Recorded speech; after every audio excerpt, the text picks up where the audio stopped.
terus dipejeti, jangan demikian. Jadilah seorang pengusaha muslim yang baik. Wallahu alam. Sudah selesai satu bab. Jadi ada 6 kesimpulan tadi ya. Kamu dicatat sudah ya Pak? Ada yang ketinggalan? Tidak apa-apa ya. Nah, baik. Walhamdulillah. Dan insya Allah di pertemuan berikutnya kita akan bahas tentang hukum banting-bantingan harga. Boleh atau tidak? Insya Allah akan kita bahas di pertemuan berikutnya. Sekarang kita akan bacakan beberapa pertanyaan yang sudah disampaikan melalui WA.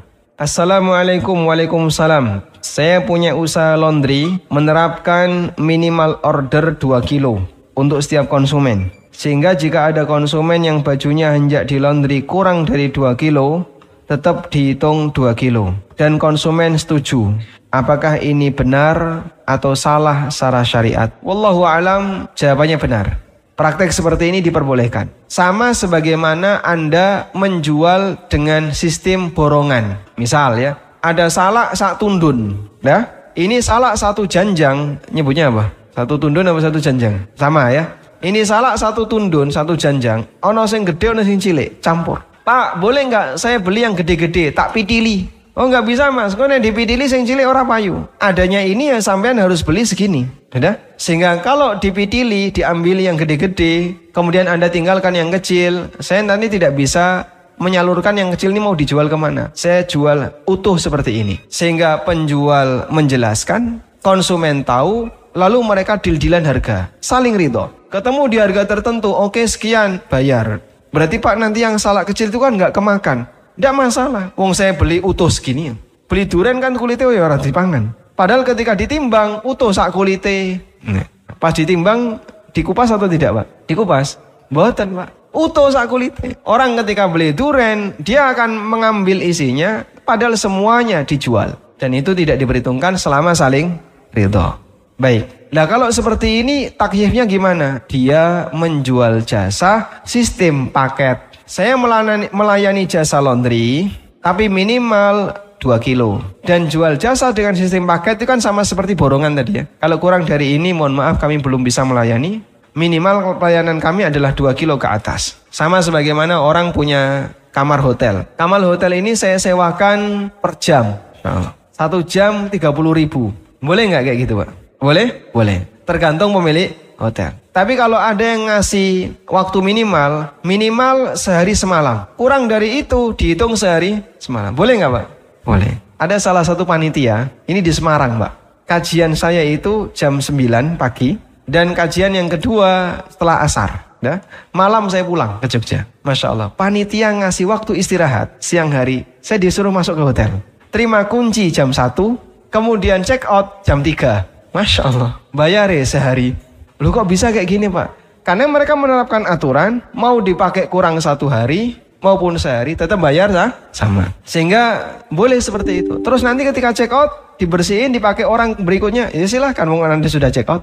Karena dia nyewa 1 paket. Maka insya Allah tidak masalah ketika Anda memberikan batas minimal layanan 2 kilo. Kalau kurang dari 2 kilo, konsumen diberitahu. Jika kurang dari 2 kilo, maka kami tetap hitung 2 kilo. Baik. Wallahu a'lam. Yang kedua, saya seorang akhwat. Bagaimana jika saya bekerja menggunakan celana? Apakah saya berdosa? Baik. Anda boleh tapi harus pakai rok. Ya. Sehingga tidak boleh hanya celana saja. Karena kalau hanya menggunakan celana panjang tanpa ditutupi dengan rok, maka terhitung sebagai pakaian ketat.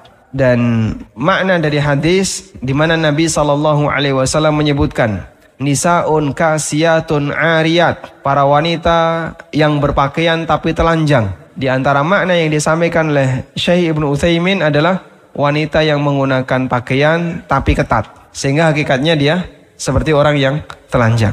Kecuali apabila celana yang Anda gunakan jadi bentuknya celana tapi kombor, orang nyebutnya apa? Kulot, atau seperti ada lapisan di depan sehingga tidak menampakkan seperti celana. Selama seperti itu masih diizinkan oleh perusahaan tempat Anda bekerja, silakan Anda lakukan. Wallahu a'lam. Tapi kalau celana itu membentuk lekuk badan, nah ini masuk kategori pakaian ketat dan wanita tidak boleh menggunakan pakaian ketat. Assalamualaikum. Waalaikumsalam. Apa hukumnya nabung di bank konven? Karena bank syariah saat ini sedang mengalami gangguan cukup lama. Mengajarkan kita untuk banyak bersabar. Ya. Dan apa hukumnya jika menabung di bank konven yang setiap bulannya dipotong biaya bulanan, apakah termasuk riba? Kalau untuk potongan bulanan, biaya admin per bulan sekian belas ribu, itu bukan riba. Itu adalah jasa yang harus dibayarkan oleh pemilik dana, oleh pemilik tabungan kepada pihak bank yang sudah memberikan layanan. Dan Anda sepakat dengan mereka. Pada saat Anda membuka rekening, ada kesepakatan bahwa pihak nasabah nanti akan membayar biaya administrasi sesuai yang ditetapkan oleh pihak bank. Baik, karena itu untuk biaya administrasi ini bukan riba. Ribanya adalah bunga yang didapatkan oleh nasabah. Dan pada waktu kita mendatangani klausul itu, kita sepakat nanti kita akan diberi bunga. Tanda tangan kesepakatan itulah yang bermasalah. Tanda tangan kesepakatan inilah yang bermasalah. Kok bisa Pak disebut bermasalah? Anda melakukan akad riba. Dan itu yang harus kita hindari. Kecuali dalam posisi ketika tidak ada pilihan yang lain seperti kondisi belakangan ini ya. Pak, kita kan kesulitan karena bank syariah yang selama ini kita andalkan ternyata punya gangguan. Dan banyak orang yang kemudian ketakutan menaruh duitnya di situ. Akhirnya mereka migrasi ke bank konvensional atau bank konvensional yang punya turunan syariah. Ya meskipun itu belum menjawab ya. Tapi hanya itu adanya. Nah ini masuk kategori al-hajah tunzalu manzilatad darurah. Kebutuhan yang besar itu disejajarkan sebagaimana kondisi darurat. Wad-daruratu tubihul mahdurat. Dan ketika dalam kondisi darurat, maka diperbolehkan adanya pelanggaran terhadap larangan. Tapi sifatnya dibatasi. Nah kalau sekiranya nanti kemudian perbaikan bank syariah itu sudah kembali normal dan masyarakat sudah punya kepercayaan yang besar untuk kembali ke sana, maka kewajiban Anda adalah balik seperti sebelumnya. Agar kesepakatan tadi bisa segera dibatalkan. Sehingga Anda tidak lagi menggunakan kesepakatan tersebut. Wallahu a'lam. Nah, ada banyak yang bertanya ke saya, ada nggak referensi yang bisa Anda rekomendasikan bank apa untuk mengalihkan dana yang saat ini berada di bank yang sedang bermasalah? Wallahu a'lam, sampai saat ini saya juga kesulitan untuk nyari itu. Sehingga kalau saya ditanya bank alternatif yang lain, ya sementara ini saya belum bisa ngasih jawaban. Intinya gini, kalaupun Anda mau menyimpannya di bank konven atau bank BUMN, maka pada saat Anda buka rekening, minta kepada CS yang melayani, bisa nggak ada layanan 0% bunga. Ada informasi yang pernah saya dapatkan, sebagian bank BUMN menerima itu. Meskipun dia tidak menyebut ini sebagai produk syariah, tapi nanti klausul keberadaan bunga itu dihapus. Sehingga nasabah tetap dipotong biaya administrasi bulanan, tapi dia tidak mendapatkan bunga tiap bulan. Atas permintaan pribadi, di mana bunganya dinolkan. Insya Allah ini yang bisa jadi solusi. Silakan nanti kalau misalnya Bapak berurusan dengan itu, tanyakan kepada pihak CS, bisa nggak bunganya dinolkan. Kalau itu bisa, Anda bisa jadikan sebagai alternatif. Wallahu a'lam. Bagaimana hukumnya membuat harga pasar jadi naik? Misal, mobil A keluaran tahun 90-an, dibeli oleh artis atau tokoh tertentu dengan harga yang sangat mahal. Lalu viral, akhirnya jenis mobil A tersebut jadi mahal. Harganya naik berlipat-lipat. Baik, apabila kondisi ini memang ada permainan, ini tidak boleh. Dan katanya cupang itu seperti itu. Ini kan teori pasar cupang ya. Ada cupang yang bagus, lalu salah satu artis disuruh beli dengan harga mahal. Itu pakai uang pribadi pemilik cupang. Kamu tawar dengan harga sekian, umumkan, terus nanti kamu gantikan. Sampai 15 juta atau sekian puluh juta. Udah? Viral. Akhirnya harga cupang naik. Ternyata kasusnya hanya 1-2 orang. Tapi yang lain pada ikut-ikutan. Saat yang lain ikut-ikutan, Masya Allah, gelombang masyarakat begitu mudah mengikuti. Di mana-mana orang ternak cupang dan ngambil bibitnya dari beberapa farm yang sudah naik. Mahal-mahal, ini pun ikut jadi mahal. Karena sebenarnya yang membuat mahal ketika dia bisa memainkan pasar. Kalau memang itu dipermainkan, berarti ada konspirasi yang terjadi, maka jelas ini adalah pelanggaran. Dan bahkan bisa termasuk dalam kategori melakukan pembodohan kolektif dengan melakukan konspirasi seperti ini. Pertama, kita memberikan nasihat kepada masyarakat secara umum. Jangan gampang dipengaruhi oleh konspirasi harga. Sehingga ketika ada tren naik, kemudian pada beli. Atau ketika harganya hilang, kemudian dia borong-borong jual. Akhirnya banyak uang kaum muslimin yang hilang. Saya pernah tanya ke Ustadz Dr. Irwandi waktu kami satu mobil. Salah satu di antara dampak negatif keberadaan kripto itu apa? Beliau menyebutkan ada uang masyarakat Indonesia 1, sekian triliun hilang gara-gara investasi kripto. Jadi pada saat Elon Musk itu bergabung awal mulanya di kripto, itu kan langsung melejit tinggi. Sehingga ketika ada investor kelas besar mempermainkan ini, orang pada tertarik. Ikuti saja gerakan dia. Akhirnya banyak orang Indonesia yang investasi di kripto. Sampai puluhan juta, ratusan juta. Dari sekian banyak orang ketika investasi di kripto, harga kripto jadi naik. Karena banyak permintaan. Begitu dia keluar, jatuhnya bisa sampai setengahnya. Dari 800 juta, ya, satu Bitcoin ya, satu BTC yang dulunya 800 juta, sekarang tinggal 300 sekian puluh juta. Dulu yang keluar duit sampai miliaran, kan hilang itu uangnya. Hilangnya kemana Pak? Nggak tahu.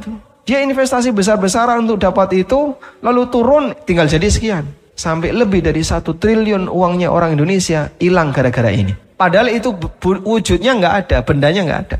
Hanya masalah tren berita. Nah yang kayak gini permainan orang yang suka membuat pasar. Akhirnya ketika tren itu dimainkan sehingga kadang melejit naik, kemudian nanti gelombangnya langsung turun nggak karuan.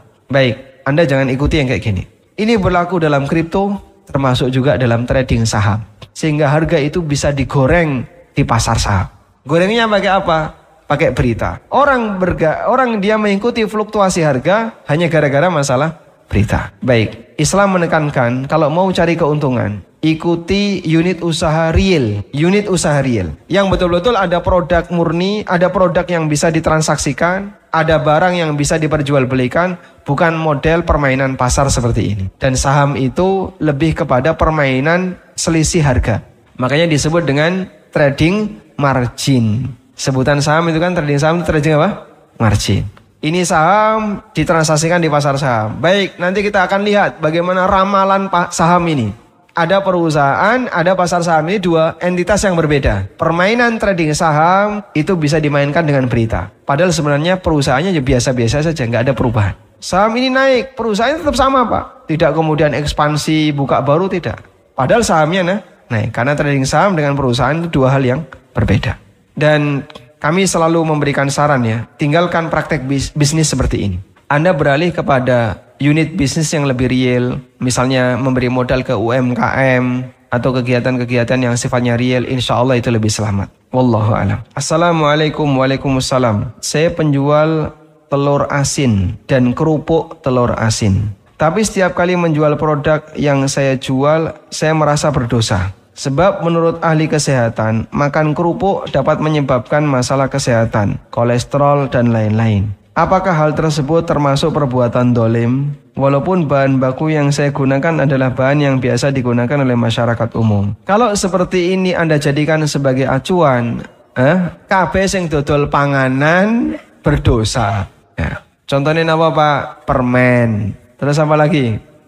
Sambel, aneka masakan yang lain. Itu kandungan-kandungan zat yang dianggap berbahaya banyak sekali. Baik, termasuk mie ayam, sausnya sak pirang-pirang. Katanya bahan sausnya ini bermacam-macam Pak. Kalau seperti ini jadi pertimbangan, maka orang tidak bisa jualan makanan. Prinsipnya begini, bahwa batasan halal haram itu dua hal. Pertama adalah masalah kehalalan karena dalil. Seperti tidak boleh mengandung babi, tidak boleh ada bangkai, darah dan seterusnya. Batasan yang kedua adalah tidak membahayakan. Baik membahayakan diri sendiri maupun orang lain. Berdasarkan hadis Nabi SAW, la darara wa la dirar. Tidak boleh membahayakan diri sendiri maupun orang lain. Kalau produk Anda secara umum ketika dikonsumsi tidak langsung memberikan efek samping yang berbahaya, walaupun dikonsumsi dalam waktu yang lama, maka insya Allah produk seperti ini boleh diperjualbelikan. Baik. Tapi kalau dia memberikan efek samping kesehatan dengan kesepakatan para dokter, ya, seperti rokok, ya, maka yang kayak gini tidak boleh diperjualbelikan. Nah, bolehkah seorang wakil tidak memberitahu kepada konsumen untuk tidak memberitahukan bahwa dia wakil? Wakil menaikkan harga 60% dari harga jual yang ditawarkan oleh penjual dan konsumen tidak mengetahui hal tersebut sehingga belakangan ketika ketahuan maka konsumen merasa ditipu. Apakah ini termasuk ghoben fahish? Nah, baik. Wakil menaikkan harga 60% dari harga yang ditawarkan oleh penjual. Apakah itu boleh? Jika penjual mengizinkan, hukumnya boleh. Dengan syarat dinaikkan 60% itu tidak melebihi harga pasar. Sehingga misalnya, saya nyuruh si A tolong jualkan tanah saya yang di sana. Pokoknya saya terima bersih 100 juta total. Oleh si A dijual 160. Tapi si A minta kepada saya, Pak tolong beritahu, tolong rahasiakan Pak ya, kalau saya wakil Bapak. Siap, nggak apa-apa. Kalau saya ridho ketika dia menaikkan itu, maka kenaikan itu menjadi haknya. Dan keberadaan nilai 60% hukumnya boleh. Bagaimana Pak kalau belakangan ternyata konsumennya tahu, ternyata harganya 100, ini dijual 160, loro hati saya. Si A dapat untung 60 juta. Ya dia tidak perlu sakit hati, karena haknya orang ini sesuai dengan apa yang dia sepakati dengan pemilik barang. Maka kalaupun dia bisa untung sampai 60%, sama sebagaimana ketika dia bisa kulaan kemudian dia jual ke tempat yang lain dengan keuntungan 60%. Wallahu a'lam. Baik, demikian yang bisa kita sampaikan. Semoga bermanfaat. Dan insya Allah di pertemuan berikutnya yang akan kita bahas adalah masalah banding-bandingan harga. Wassallallahu ala nabiyyina Muhammadin wa ala alihi wa sahbihi wa sallam. Wa akhiru da'wana alhamdulillahi rabbil alamin. Wassalamualaikum warahmatullahi wabarakatuh.